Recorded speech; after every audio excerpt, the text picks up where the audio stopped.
এখানে প্রতিদিন শত শত কেজি ইলিশের ডিম বের করা হয়।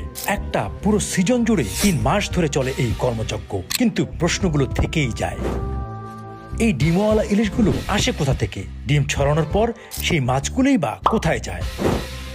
আর এই ডিম কারা কেনে, কোথায় নেয়? এগুলো কি খাওয়া হয় নাকি অন্য কোনো কাজে ব্যবহৃত হয়? পেছনের এই গোপন জগৎটা অনেকেই জানেন না। আর চলুন সেই অজানার জগতের ভেতরে ঢুকে দেখি ইলিশের ডিম নিয়ে আসলে কি ঘটে আমাদের চোখের আড়ালে। এই যে ডিমটা দেন, কত বড় ডিম। বড়টার দাম বেশি ভাই, বড়টার দাম হচ্ছে আপনার 3000 টাকা কেজি, আর ছোটটার দাম হচ্ছে 2700 টাকা কেজি। 300 টাকা ডিফারেন্স। এর লাগে আমরা বড়টা ভাগ করে রাখি না ভাই। ইলিশ মাছের আপনার যখন ডিম হওয়ার সময় হয় তখন সব জায়গার মাছের ডিম হয়। আপনার পদ্মার যে ইলিশটা ওইটার মধ্যে ডিম আহরণ হয় বেশি। এক সিজনে আমরা 200-300 মন করে কাটি। আর এগুলো আপনার 3 মাস। ইলিশ মাছের ডিম আপনার ভাদ্র মাসেই ডিমের কারণে কাটতে আসি। যেটা নরম না, নরম বেশি নরম না, এটা আমরা টাইট মাছ।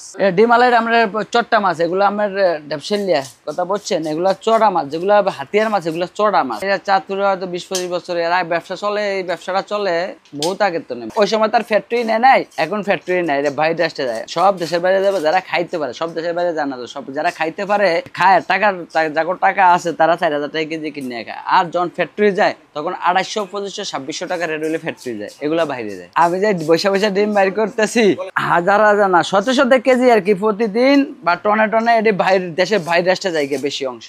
হালি দেওয়া ইলিশটা বেশিরভাগ নরম হয়। আমার ডিম আছে না, ডিমের কারণে, আর এই জন্যই নরম হয়ে যায় বেশি। আর নাহলে হাতের মাছ ভালো, খারাপ না। মানে ডিমটার কারণেই এটা নরমের মধ্যে ফালায়, ডিমের কারণে নরম হয়ে যায়। 4000 তো আরম্ভ করি আর 37 পর্যন্ত বেশি কেজি। ডিমটা বেশি টাকা বিক্রি হয়। আমার মাছটা 40,000 টাকা মন কিনলে ডিমটা বেশি 4000 টাকা কেজি। মাছটা বেশি হয়তো 500, 600, 700 টাকা কেজি এইভাবে বিক্রি করা হয়। ডিমটা মাছটা লস, ডিমটা লাভ। এটা কাইটা ধুইয়া আপনার লবণ দিব আর প্যাকেট করে ফাটাবো, এই পর্যন্ত প্রসেস, আর কিছু নেই। এটা না কাটলে বিক্রি হবে না তো, কাস্টমার সহজ হইতে হতো। এরকম না কাটলে সহজ হয় না। ভিন্ন রকম সব রকমের মানুষ আছে, বহুত জন দাম জিগে যায়, কেউ নেয় কেউ নেয় না, যার ভালো লাগে হে নেয়, এই অবস্থা। ব্যতিক্রম বলতে আপনার সবাই তো আসে কেনার জন্য, কেউ আইতে চাইতে, কেউ আইয়া করে আয়া মানে মূলায় আমাদের যে যারা ওরা 3700 নেয়, আয়া মূলাইব 2500। এই অনলাইনে ধরা খাইছে, এই করছি ওই করছি, ব্যতিক্রম এরকমই। এছাড়া আর কিছু নেই। হাত কাটে, এটা স্বাভাবিক। কাটলে এটা আপনার এটা মাছ কাটা তো এটা সমস্যা হয় না, 5-6 দিনের মধ্যে ঢুকে যায়।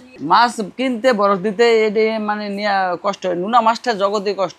আমার এই একবার লবণ দিতে হবে, একবার ছিলতে হবে, একবার বরফ দিতে হবে, একবার বাজারতে কিনতে হবে, বাঁচতে হইব, এই ঝামেলা, সবটি ঝামেলা। নোনা মাছই কষ্ট জিনিস।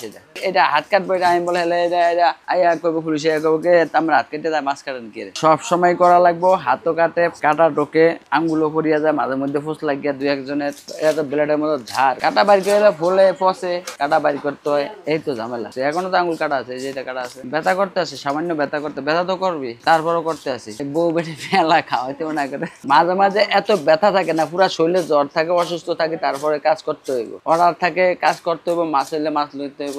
নুনা লাগানোর পরে এই সপ্তাহে রাখি, তারপরে সেল দিয়ে দেয়। আবার যদি আমি পুরান করে বেচুম, মাছ কম দাম মাছ কিনা, তখন আমি এগুলো আমার 1 বছর 2 বছর রাখতে হবে। 2 বছর 5 বছর রাখলে কিছু হবে না, এরকমই থাকবে আমার লগা জায়গা। তবে গত বছর বিয়া করছি, গত বছর যেগুলো রাখছি এগুলো এখনো ব্যস্তারি নেই, এটি ঢাকা আছে। এগুলা যাই কিছুদিনের মধ্যে নিয়ে বেচছিলাম জামালপুর। নুন আমার ভালো লাগতে লবণই হচ্ছে অরিজিনাল মেডিসিন, আর অন্য কোনো মেডিসিন নাই, কিচ্ছু লাগে না। আর কিছু বরফও লাগে না, ফ্রিজও লাগে না, কোনো মেডিসিনও লাগে না, খালি একটু যত্ন করে রাখিয়া দিতে হবে, এটাই আসল যত্ন। পানির ভিতর ভিজাইয়া আপনার গরম পানি করিয়া ঠান্ডা করিয়া পানি ঢুকে দিতে হবে। 35 বছর আমার জন্মের পরে তো নেই দেই মাছের জগতে আছি।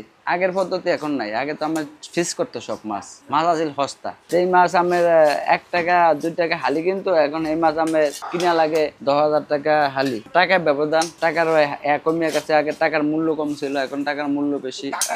পদ্ধতি মাছ নাই, মাছ কমে গেছে, দেশে তো মাছই কমে গেছে, রিজিক কমিয়ে দিতেছে। আপনার পদ্ধতি চেঞ্জ বলতে আগে যে পরিমাণ মাছ হইতো এখন এই পরিমাণ পায় না। সারা বাংলাদেশে যায়, সারা বিশ্বে যায়। এই যে এই ডিমটা বড়, এর মূল্য আমার মন 8 কেজি ডিম হবে 1 মন মাছ কাটলে। একটা মাছে আধা কেজি ডিম হয়েছে এই পর্যন্ত দেখি, সর্বোচ্চ 500 গ্রাম একটা মাছে। আজ থেকে 10 বছর আগে দেখছিলাম। প্রতি মৌসুমে টনে টনে ডিম আমাদের কাছে আসে, আমরা সেল দিই।